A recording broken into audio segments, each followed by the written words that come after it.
అందరికీ నమస్కారం. గంగాధర్ గారు నాకు 20 ఏళ్లుగా మిత్రుడు. స్నేహానికి ప్రాణం ఇచ్చే మనిషి. ఆయన గురించి ఒక్క మాటలో చెప్పాలంటే గొప్ప సంఘజీవి. సమాజానికి నిరంతరం సేవ చేయాలనే తపనతో ఉండేటువంటి వ్యక్తి. ఈ జనాన్ని జాగృతం చేయాలని పాత్రికేయ పాత్రను స్వీకరించాడు. కానీ అది కేవలం లౌకిక అవసరాల వరకే పరిమితం అవుతుంది అని భగవంతుడు చక్కని గాత్రం ఇచ్చాడు. తన మధుర గానంతో వీళ్ళకి ఆనందం చేకూరుద్దామని సినిమా రంగంలో ప్రవేశించి తన గానామృతంతో అందరినీ ఆనందింపజేశాడు. ఆయన అక్కడ తృప్తి పొందల. ఈ ఆనందం కేవలం క్షణికమైన ఆనందమే, వీళ్ళకి శాశ్వతమైన ఆనందం ఇవ్వాలి అనుకుని వారు ఒక సద్గురువుని ఆశ్రయించి వారి దగ్గర గీతాశాస్త్రాన్ని అధ్యయనం చేసి దాన్ని అర్థం చేసుకుని దాన్ని ఆచరణ చేస్తూ ఈనాడు దానికి ప్రచారణ కోసం బోధ చేస్తున్నటువంటి సద్గురువుగా ఇప్పుడు జ్ఞానామృతాన్ని పంచుతున్నారు. అటువంటి మహనీయుని యొక్క అనుగ్రహ భాషను మీ అందరికీ అందించాలని వారిని కోరుతున్నాను. ధన్యవాదాలు.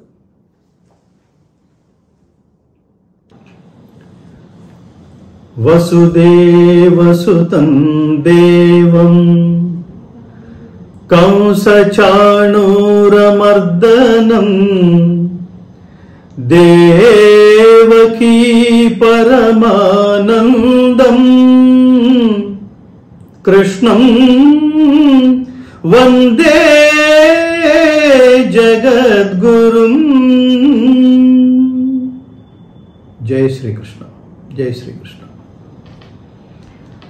ప్రపంచంలో అత్యధిక ప్రాంతం అజ్ఞానాంధకారంలో మునిగి ఉన్న సమయంలో భారతదేశం ఆధ్యాత్మిక ప్రకాశమై జాగృతమై విరాజిల్లింది అని అనేక ఉపనిషత్తులకి పీఠికలు రాసిన మహాత్ములెందరో జ్ఞానులెందరో ఈ ప్రపంచానికి చెప్పి ఉన్నారు.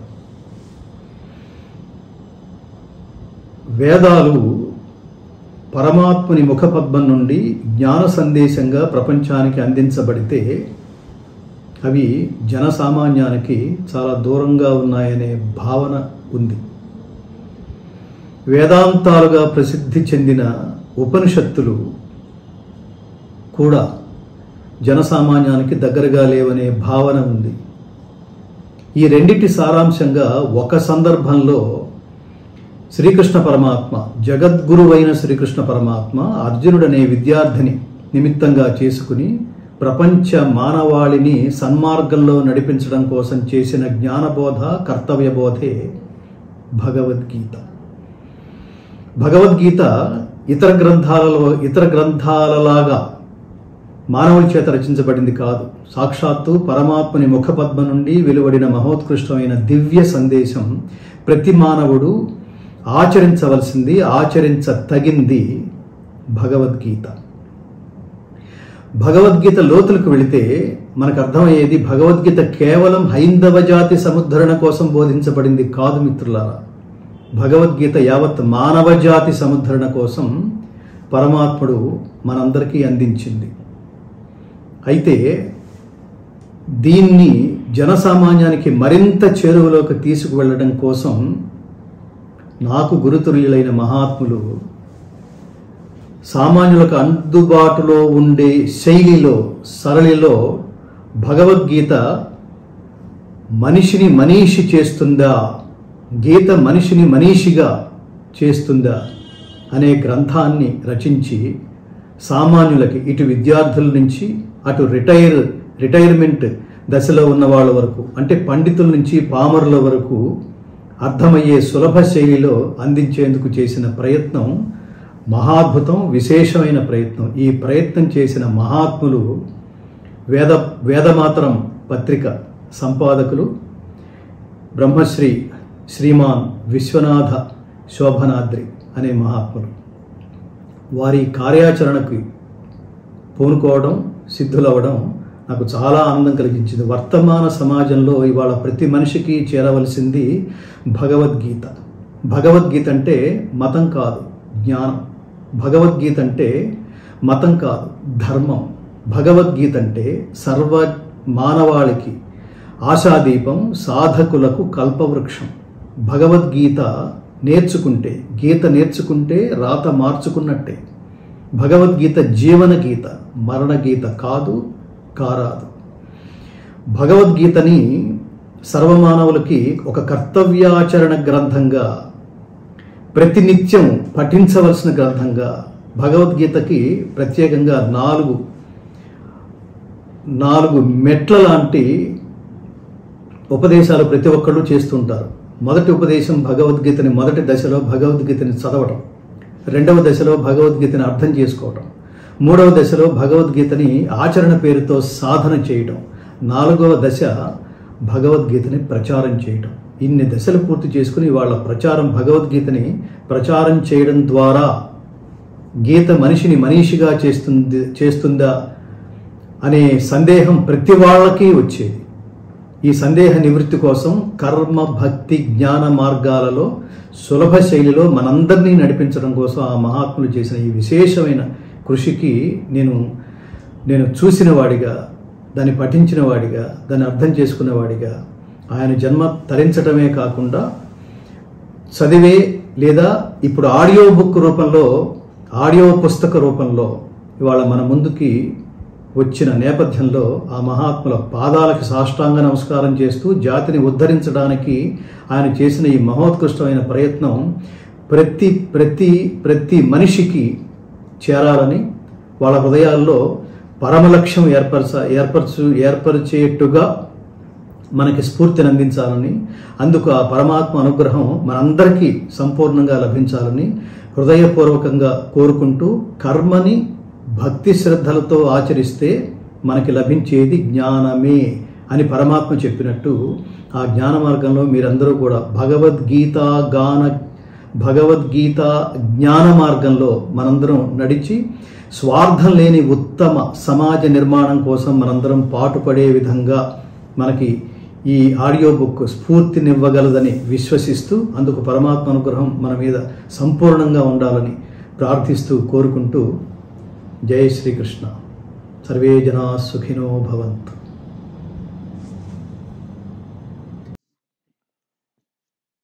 రెండవ అధ్యాయం సాంఖ్యయోగం, ఆత్మతత్వం. బంధువులు, మిత్రుల మీద కరుణతో యుద్ధం చెయ్యలేను అని విచారిస్తున్న అర్జునునికి శ్రీకృష్ణుడు ధైర్యం చెప్పటానికి నిర్ణయించుకున్నాడు. శాస్త్రములు చదవని వానికి, జ్ఞానం లేని వానికి ఇటువంటి మనోదౌర్బల్యం వస్తుంది. ఇలాంటి ఆలోచన నీకు రాకూడదు అన్నాడు. ఇది నీకు క్షేమం కాదు, నీ యశస్సుకు మచ్చ అవుతుంది అని చెప్పాడు. అర్జునుడు, శ్రీకృష్ణ నీకేమయ్యా, నువ్వు చంపింది రాక్షసుల్ని, శత్రువులను, కాని నేను చంపబోయేది మా వంశ పెద్దలు భీష్ముణ్ణి, విద్య నేర్పిన ద్రోణుణ్ణి. వాళ్ళ యందు భక్తి చూపాలి కాని బాణం వేయమంటావా, బంధువులను చంపమంటావా? ఈ భూమండలం స్వర్గలోకం దక్కినా నాకు వద్దు, సన్యాసిని మోక్షాన్ని పొందాలి. ఈ భోగభాగ్యాలు ఎందుకు? నేను ఈ యుద్ధం చెయ్యను అని మౌనం వహించాడు. అర్జున, అర్హత లేని వాళ్ల కోసం బాధపడుతున్నావు. జ్ఞానులు మరణించిన వారి కోసం, జీవిస్తున్న వారి కోసం దుఃఖించరు. మనమందరం ఈ శరీరం రాకముందు ఉన్నాం, పోయిన తరువాత ఉంటాం. ఈ శరీరం వేరు, శరీరం కలవాడు వేరు. జీవుడు శరీర ధారణ చేసినప్పుడు బాల్యం, తరువాత యవ్వనం, తరువాత వృద్ధాప్యం వస్తున్నాయి. బాల్యం చచ్చిపోయి యవ్వనం వచ్చింది, యవ్వనం చచ్చి వార్ధక్యం వచ్చింది అనుకుంటామా? అనుకోము. అట్లాగే చనిపోయిన తరువాత జీవుడు ఈ శరీరాన్ని విడిచి మరో శరీరం ధరిస్తాడు. అలా జీవుడు ముందుకు సాగుతూనే ఉంటాడు. దుఃఖము, సంతోషము, కష్టము, సుఖము వస్తూ ఉంటాయి, పోతూ ఉంటాయి. అవి శాశ్వతం కాదు. నువ్వు అంటే జీవుడివి. అనిత్యమైన వాటి కోసం చింతపడకూడదు. చలిని, వేడిమిని భరించటానికి జ్ఞానంతో ఎలా సిద్ధపడతామో జనన మరణాలు కూడా వస్తూ పోతూ ఉంటాయి అని తన మనస్సుకు అంటకుండా చూసుకుని జ్ఞానికి మోక్షం లభిస్తుంది. మన శరీరాలు శాశ్వతం కావు. లోపల ఉన్న ఆత్మయే శాశ్వతం. ఆత్మనే దేహి అంటున్నారు. దేహి నిత్యం. ఆత్మకు జనన మరణాలు లేవు. దీనిలో ఏ మార్పులు ఉండవు. మనం చిరిగిన పాత వస్త్రాలను వదిలేసి కొత్త వస్త్రాలను ధరిస్తున్నాం. మనలో ఏమైనా మార్పు ఉందా? లేదు. అలాగే శరీరం పూర్వజన్మల కర్మల చేత లభించింది. ఆ కర్మల శక్తి తగ్గినప్పుడు శరీరం శక్తిని కోల్పోతుంది. జీవుడు కొత్త శరీరం ధరిస్తాడు. ఇది ఏదో ఒకసారి మాత్రమే జరిగేది కాదు. అలా నిరంతరం కొనసాగే ప్రక్రియ. అదే సృష్టి రహస్యం. ఆత్మకి అవయవాలు ఉండవు. అవయవాలు లేని దానికి ఆయుధాలు అగ్ని, వాయువు, జలము తాకవు. ఆత్మ అనేది పంచ ఇంద్రియాలు. మనస్సు ద్వారా తెలుసుకోలేం. కేవలం జ్ఞానం ద్వారా మాత్రమే తెలుసుకుంటాము. నువ్వు చూస్తున్న నీ చుట్టాలు స్నేహితుల రూపాల్లో జీవించి కనిపిస్తున్నారు. వారి దేహము, ఇంద్రియాలు ఇప్పుడు కనిపిస్తున్నాయి. వారు పుట్టక ముందు కూడా అవి ఉన్నాయి. పోయిన తరువాత ఏమైపోతున్నాయి అంటే కొద్దిసేపు కనిపించుతున్నాయి. కలలో కూడా కొంతసేపు కనపడి కొన్ని రూపాలు చెరిగిపోతూ ఉంటాయి. అలాగే ఈ కనిపించి మాయమయ్యే ఈ రూపాల కోసం దుఃఖించటంలో అర్థం లేదు. ఆత్మ మరణించదు. అందుచేత ఏ ప్రాణి మరణం కోసం నువ్వు బాధపడకూడదు. వారి కోసం దుఃఖించకూడదు. అర్జునా, నువ్వు నీ స్వధర్మమును మర్చిపోకు. క్షత్రియ ధర్మం యుద్ధం చేయటమే. ఈ యుద్ధము ధర్మాన్ని సంరక్షించటం కోసం, తద్వారా ప్రజా సంరక్షణ కోసం వచ్చిన యుద్ధం. అందుచేత ఇది ధర్మబద్ధమైన యుద్ధం. సుక్షత్రియునికి ఇటువంటి యుద్ధం కంటే శ్రేయస్కరమైనది వేరొకటి లేదు. అర్జున, ఈ యుద్ధాన్ని నీవు కోరలేదు. దైవవశాత్తు వచ్చింది. స్వర్గానికి ద్వారం తెరిచినట్లుంది. నీ వంటి భాగ్యవంతులైన సుక్షత్రియులకు మాత్రం లభించింది కాదు. నేను యుద్ధం చేయనని పంతం పడితే నీ స్వధర్మం చెడిపోతుంది. పాపం మూటగట్టుకుంటావు. అపఖ్యాతిని పొందుతావు. భావి తరాలు నిన్ను తప్పుగా చెప్పుకుంటాయి. గౌరవ మర్యాదలు కలవానికి అపకీర్తి మృత్యువుతో సమానం. నీకు బంధువుల మీద దయా జాలి వంటివి నీ శత్రువులకే కాదు, నీ పక్షం వారికి కూడా. నువ్వు యుద్ధానికి భయపడి పారిపోయావనిపిస్తుంది. అందరి ముందు చులకనగా అయిపోతావు. అర్జున, యుద్ధంలో మరణిస్తే స్వర్గ ప్రాప్తి, లేదా గెలిస్తే రాజ్య ప్రాప్తి. ఏదైనా సరే నీకు క్షేమమే కదా. దైన్యాన్ని వీడి యుద్ధం చెయ్యి అని శ్రీకృష్ణుడు చెప్పాడు. అర్జున, సుఖ దుఃఖాలను, లాభ నష్టాలను, జయాపజయాలను సమంగా భావించి సమదృష్టిని అలవర్చుకో. దానివల్ల యుద్ధంలో జరిగే హింస వల్ల కలిగే పాపం నిన్ను అంటదు. అర్జున, ఇప్పటి వరకు నీకు ఉపనిషత్తులలో చెప్పబడిన ఆత్మతత్వం చెప్పాను అని అన్నాడు శ్రీకృష్ణుడు. కర్మయోగం. ఇక్కడి నుండి కర్మయోగం గురించి చెబుతాను. నీ వంటి ఉత్తమ సాధకులు కర్మబంధాలను దాటి ఆత్మతత్వజ్ఞానం పొంది శాశ్వతమైన మోక్షాన్ని అందుకుంటారు. అర్జున, నిష్కామ కర్మయోగంలో మొదలుపెట్టిన పని చెడిపోవటం జరగదు. వ్యతిరేక ఫలితాలు రావు. దీనిని పూర్తిగా ఆచరించలేకపోయినా కొంచెంగా ఆచరించిన కర్మబంధాల భయం నుండి బయటపడవేస్తుంది. ఓ గురునందన, నిష్కామ కర్మను ఆచరించే వారికి కర్మలో లోపం కలిగిన యోగఫలం అందుకుంటారు. సకామ కర్మలో లోపం జరిగితే తీవ్ర వ్యతిరేక పరిణామాలు వస్తాయి. కాబట్టి నిష్కామ కర్మ యోగాన్ని ఆశ్రయించు. కొంతమంది పండితులకు వేదమందు ఉన్న సాంఖ్య యోగ వాక్కులు నిష్కామ కర్మయోగ వాక్కులు వంటబట్టవు.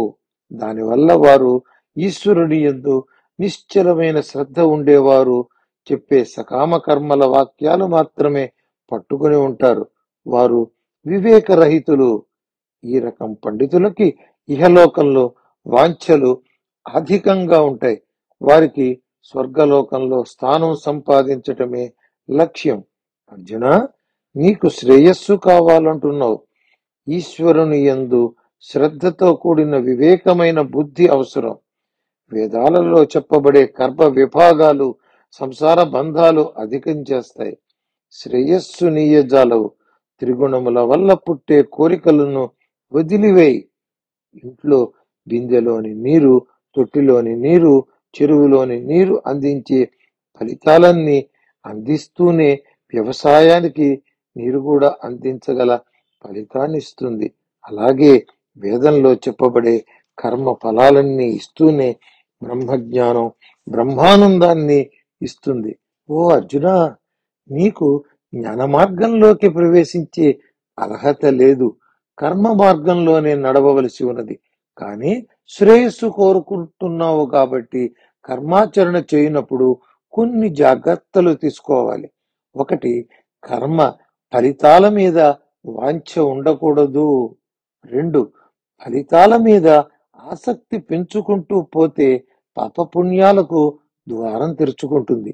అది మరల జన్మ ఎత్తటానికి కారణమవుతుంది. పునర్జన్మకు నీవు కారణం కాకూడదు. 3, ఫలితాల మీద ఆసక్తి ఉండకూడదు అన్నప్పుడు కర్మలు చేయటం ఎందుకు, చేయను అనే ఆలోచన కూడా రాకూడదు. కర్మయోగానికి ఇవి ముఖ్యమైన సూత్రాలు. ధనంజయ, ఒక్క యుద్ధమే కాదు, నీవు ఏ పని చేసినా ఫలితం మీద దృష్టి పెట్టకుండా నీ విధిని నువ్వు చెయ్యి. అలా లాభ నష్టాల మీద ఆసక్తి లేకుండా కర్మని ఆచరించటమే అసలైన యోగం. ఫలితాల యందు సమదృష్టి ఉండాలి. అభ్యాసం చెయ్యి. ధనంజయ, స్వార్థంతో చేసే కామ్యకర్మ అధమమైనది. శ్రేయస్సుని కోరుకునే నువ్వు బుద్ధి యోగాన్ని ఆశ్రయించు. దానివల్ల పరతత్వ జ్ఞానం కలుగుతుంది. అప్పుడు నీకు భయం అనేది పోతుంది. ఓ అర్జున, సమత్వ బుద్ధితో కూడిన కర్మయోగాన్ని ఆచరించితే ఈ జన్మలోనే పాపపుణ్యాలు అంటకుండా జ్ఞానయోగంలోకి ప్రవేశిస్తావు. యోగం అనగానే ప్రాణాయామాలు, ధ్యానం అక్కరలేదు. ఏ పని చేసినా దాని ఫలితాల మీద ఆసక్తి లేకుండా సమత్వ దృష్టితో చెయ్యటమే. నువ్వు చేసే పనిలో సమత్వ యోగాన్ని కలిపి చేయటంలో నీ కుశలత్వం కనపడాలి. ఆ కుశలతను అంటే నేర్పును చేకూర్చే కర్మయోగం మొదలుపెట్టు. అర్జున, తెలివి గలవారు చేసే పనులు సమత్వ దృష్టితో చేస్తారు, జ్ఞానసిద్ధి పొందుతారు. అలాంటి వారు చేసే పనుల వల్ల కలిగే బంధాలన్నీ పోయి విష్ణు పదం పొందుతారు.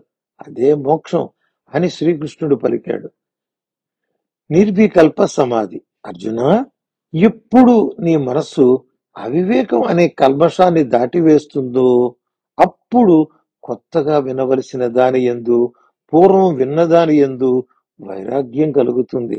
అంటే కర్మయోగాన్ని అనుష్ఠానం చేయగా చేయగా నీలో ఉన్న అవివేకం అనగా సత్పదార్థాన్ని గుర్తించని అజ్ఞానం తగ్గిపోతుంది. అలా పూర్తిగా తగ్గేటప్పటికీ క్రొత్తగా తెలుసుకోవలసిన వేదాంతం ఏమీ లేదని జ్ఞానం కలుగుతుంది. ఇదే జ్ఞాన సిద్ధికి తొలి మెట్టు. కర్మయోగ సాధన చేస్తుంటే నీకు ఉన్న సందేహాలన్నీ తీరి నువ్వు ఏ మార్గంలో సాధన చెయ్యాలో తెలుస్తుంది. అప్పుడు నీ మనస్సు పరమాత్మ యందే లగ్నమై ఉంటుంది. జ్ఞానం అనుభవంలోకి వస్తుంది. దీనినే నిర్వికల్ప సమాధి అంటారు. స్థితప్రజ్ఞుడు అర్జునుడు శ్రీకృష్ణుని ఇలా అడిగాడు, ఓ పరమాత్మ, శ్రీకృష్ణ, అలా జ్ఞానసిద్ధిని పొందిన స్థితప్రజ్ఞుడిని గుర్తించటం ఎలా? అటువంటి వ్యక్తి ఇతరులతో మాట్లాడే విధానం ఎలా ఉంటుంది? వాని నడకలోనూ మాటలోనూ ఏదైనా తేడా ఉంటుందా అన్నాడు. శ్రీకృష్ణుడు, ఓ అర్జున, బాల్యం నుండి జ్ఞానము వైరాగ్యములయందు సిద్ధుడైన జ్ఞానయోగి అయిన, కర్మయోగం అభ్యసిస్తూ జ్ఞానయోగంలో ప్రవేశించిన కర్మయోగి అయిన దేని మీద ఆపేక్షలు లేకుండా తృప్తి పొందుతాడో, ఆ తృప్తి వల్ల ఇతర కోరికలన్నీ వదిలివేయగలుగుతాడో అటువంటి యోగిని స్థితప్రజ్ఞుడు అంటారు. స్థితప్రజ్ఞుడిని తెలుసుకోవటానికి మరికొన్ని లక్షణాలు విను. 1. ఎన్ని రకాల కష్టాలు వచ్చినా కృంగిపోడు. 2. సుఖాలు భోగాల యందు ఆసక్తి చూపడు. 3. దేని యందు అత్యాశ, భయం, కోపం ఉండదు. 4. మనస్సు ఎల్లప్పుడూ నిర్మలంగా పరమాత్మ యందు లగ్నమై ఉంటుంది. తత్వవేత్తలైన యోగులకు కూడా కష్టాలు వస్తాయి, వాటిని భరిస్తారు. అవి రాకూడదు అనుకోరు. సుఖాలు వస్తాయి, వాటికి ఆనందపడరు. కష్ట సుఖాలను అనుభవిస్తున్నా అవి తమ మనస్సుకు అంటనీయకుండా నిర్వికారంగా ఉంటారు. వాళ్ళే స్థితప్రజ్ఞులు. తాబేలు తన అవయవాల్ని ఎలా ఒకేసారి లోపలికి గుంజుకుంటుందో అలా యుగ మార్గాల ద్వారా కాకుండా ఆత్మతత్వాన్ని మననం చేసుకుంటూ తన ఇంద్రియాలను విషయవాంఛల నుండి వెనక్కి తీసుకుంటాడో అతడే స్థితప్రజ్ఞుడు. ఆహారం లేక నీరసం కలిగి కాని, అనారోగ్యం వల్ల కాని సాధకులు విషయవాంఛలకు దూరం కావచ్చు, కానీ ఇంద్రియ సుఖాల మీద కోరిక ఎక్కడికి పోదు. పరతత్వాన్ని వంట పట్టించుకుని ఇంద్రియ నిగ్రహానికి ప్రయత్నిస్తే ఇక మనస్సు సుఖాలు కోరుకోదు, ఇంద్రియాలను జయించటం సిద్ధిస్తుంది. ఓ కౌంతేయ, ఇంద్రియాలు చాలా బలమైనవి. కొద్దిపాటి తత్వజ్ఞానం, కొద్దిపాటి సాధనతో ఇంద్రియాలని వశపరుచుకోవటం అసాధ్యం. సాధకుడు పూర్తిగా మనస్సుని నాయందే నిలుపుకొని పరమాత్మయే తనకు సర్వస్వం అని మనస్సుని స్థిరపరచుకోవాలి. ఆ విధమైన సాధన ద్వారానే అన్ని ఇంద్రియాలను సంపూర్ణంగా గెలుస్తాడు. అటువంటి ఇంద్రియ విజేతయే స్థితప్రజ్ఞుడు. విషయవాంఛలను ఆలోచిస్తున్న పురుషునికి వాటి మీద ఆసక్తి ఎక్కువ అవుతుంది. ఆసక్తి వల్ల కోరిక కలుగుతుంది. ఆ కోరికల నుండి కోపం పుడుతుంది. కోపం వల్ల చేయవలసిన పనులు, చేయకూడని పనులు అనే విచక్షణ జ్ఞానం పోతుంది. ఆ అవివేకం వల్ల మతి భ్రమించి బుద్ధి మందగిస్తుంది. చివరికి ఆ పురుషునిలో మానవత్వం మరుగున పడిపోతుంది. దీనికి భిన్నంగా రాగద్వేషాలకు లోను గానీయకుండా ఇంద్రియాలను తన వశంలో ఉంచుకున్న వ్యక్తి మనస్సు నిర్మలంగా ఉంటుంది. అలా మనస్సు నిర్మలత్వం పొందిన వ్యక్తికి అన్ని రకాల దుఃఖాలు అనగా తాపత్రయాలు, ఆధ్యాత్మికము, ఆది భౌతికము, ఆది దైవికము అనబడే అన్ని రకాల దుఃఖాలు దరిచేరవు. అని బుద్ధి అనగా ప్రజ్ఞ వెనువెంటనే సత్పదార్థంగా రూపుదిద్దుకుంటుంది. ఇది స్వాత్మ స్వరూపస్థితి. సత్పదార్థం దుఃఖాలను అంటనీయదు, ఆనందాన్ని ఇస్తుంది. ఇక ఆ పురుషుడు దుఃఖాలు తెలియనివాడై ఆనందానికి ప్రతిరూపం అవుతాడు. అర్జున, మనస్సుకి ఏకాగ్రత అవసరం. ఏకాగ్రత లేని వానికి పరమాత్మను గురించిన వివేకం ఎలా కలుగుతుంది? కలుగదు. లౌకిక సుఖాల కోసం ఆరాటపడకుండా శాశ్వత సుఖం కోసం ప్రయత్నించాలి. ఆ పరమాత్మ తత్వాన్ని ఎంతో ఆసక్తితో సాధన చెయ్యాలి. అలా చేయని వానికి మానసిక శాంతి ఉండదు. మనసుకి ఏకాగ్రత వచ్చిన వానికే శాశ్వత సుఖం లభిస్తుంది. సాధనలో తొలి మెట్టు ఏకాగ్రత, రెండవ మెట్టు మనసులో కలిగే అలజడులకు స్వాంతన. అలా ఒక్కొక్క మెట్టు ఎక్కితే పొందగలిగేదే శాశ్వత సుఖం. అలా కాదు, ఇంద్రియాలను నిగ్రహిస్తే ఆత్మజ్ఞానం కలుగుతుందని సాధన చేస్తుంటే ఏదో తప్పు జరిగి ఏ ఒక్క ఇంద్రియం పట్టు తప్పినా మనసు దాని వెంటే పరిగెడుతుంది. అలా జరిగిందంటే సాధకుడి శ్రమ వృధా అవుతుంది, వివేకం కోల్పోవటం జరుగుతుంది. సాగరంలో పయనిస్తున్న ఓడ పెనుగాలికి పట్టు తప్పి ఎక్కడికో పోతుంది. ఇంద్రియముల శక్తి అటువంటిదే. అందుచేతనే ఇంద్రియ నిగ్రహం ఎంతో అవసరం.